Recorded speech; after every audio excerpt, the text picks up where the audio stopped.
Hi all and welcome to a new video. Today we're going to be going over niche wargames to try in 2025. I have compiled 10 of my favorite little niche wargames, many of which I myself will be getting into in the new year, and I figured I'd share it all with you. Unlike other videos which seem to cover more popular things, I hope this one will highlight the tiny games I've mentioned in the past, and the ones that I think have some of the biggest potential. Let's get right on into all 10 of these amazing games.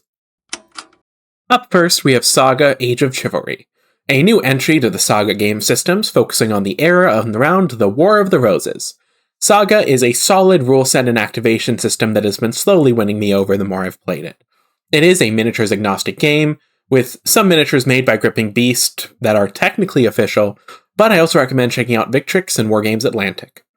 If it plays like other Saga systems, you'll have fun battle boards for factions that surprisingly add a deep amount of depth to the game, along with random dice for abilities and activation. It is a beautifully well done miniature wargame, and I absolutely am falling in love with the rule set.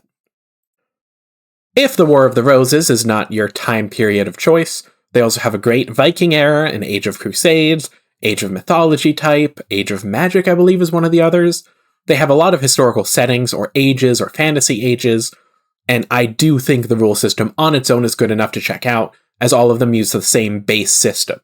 It is a little simple, but I take that as a strength, not a weakness. A simple wargame that has a lot of depth in between what each faction can do is a little bit better for me than a complicated wargame where a lot of factions feel a little the same. Halo Flashpoint is an interesting wargame for me. When I first saw Mantic was doing this, I highly expected it to be an actual full-scale wargame, and not what it is, which is a more skirmish-based wargame. However, I do think this is a strength, not a weakness.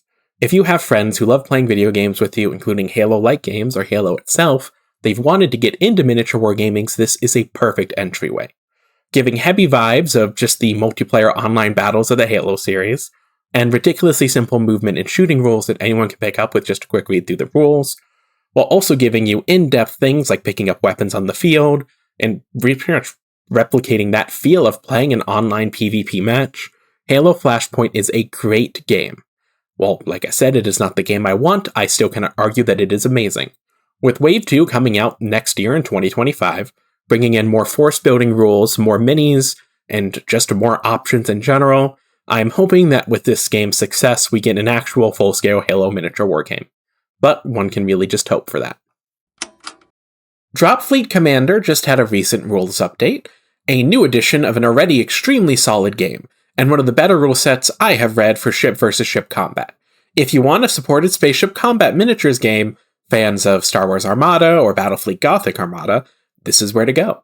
They have a really good miniatures line, and you could technically get away with using some existing miniatures in the rules, and a game set that has missions based on not just blowing each other up, but actually dropping your forces onto contested planets and systems.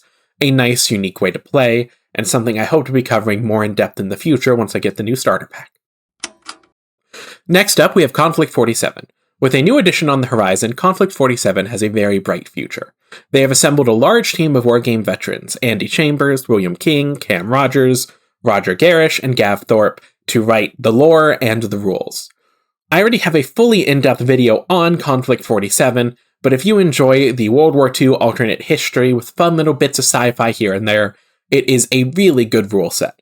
And you can build a bolt action and Conflict 47 army in tandem pretty easily. And being able to use both systems is a ridiculously good perk, as Bolt Action 3rd Edition is an amazing system that is well worth your time if you have any interest in a World War II wargame.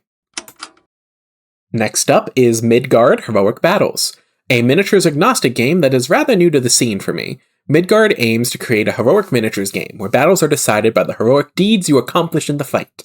Being miniatures agnostic is its biggest strength, as you can do anything from recreating the Viking raids to token-esque battles, or just use your existing miniatures.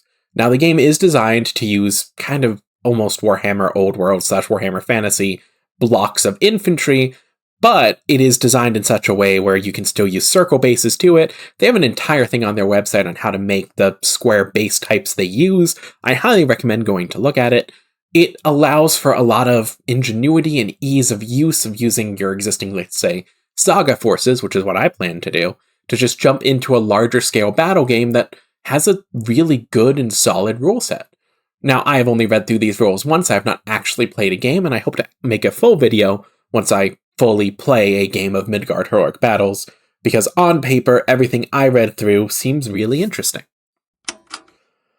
Blackout is an amazing miniature skirmish game. With the new expansions out this year, Blackout continues to be a game that catches my eye. With a killer futuristic aesthetic and constant support, it is definitely worth your time and money. The rules are also available for free, so you can see if it's a game you like before you buy, which I always appreciate. The starter set is on sale for $100 at the time of this recording. That sale may be over because it appears to be Christmas related, but it does show that it does go on sale, and even for the full price, I highly recommend it. I have been on record multiple times saying that this game captures my heart just for its Titanfall-like aesthetic, and that continues to be the same. I really want to get into this, and I hope to make more content about this game. Next up is Burrows Batters, a game that gives me continuous Redwall vibes, and is made by a very small studio. I will continue to highlight it until I stop having a YouTube channel. For under $100 USD, you can get the 2 bands and the rules. I absolutely love the miniatures and the aesthetic and the feel this game goes for. Mercenary animals fighting against each other just really hits somewhere. As a kid, I read all of the Redwall books religiously as Brian Jakes was releasing them. And this looks so good. The only reason I have not bought it yet is every time I went to go look on their website, most of the minis I want are out of stock. That is nothing against the small studio. It is just the fact that they are a small studio and it takes them a lot of time to restock. I continually check almost every month, and I hope that soon the stuff I want is in stock and I can make more in-depth content about this in the future. That being said, I'm an extremely picky human being when it comes to my miniatures, and they have a large majority of their miniatures in stock currently on the website. Do not take my pickiness as I'm not going to go check that out. Please check this out and give them some support. Cyberpunk Combat Zone is a masterclass of skirmish wargaming. Combat Zone has captured my heart for the last year with a lot of support from Monster Fight Club, with very in-depth errata and FAQs coming out, and a large amount of gangs to choose from, and surprisingly deep yet easy to understand rules. It is well worth your time. I've gotten multiple friends of mine who are normally not into wargames through this system, and the only shame is that I do not know enough people who want to do a campaign right now, because I would love to run a Combat Zone campaign. The rule sets they've released for them and the different things on their website that they've released for free just completely capture my heart. I will admit I am a little biased. I absolutely love Cyberpunk Red, its setting and its game system, and I have been running the TTRPG for a little over the last year with the same group.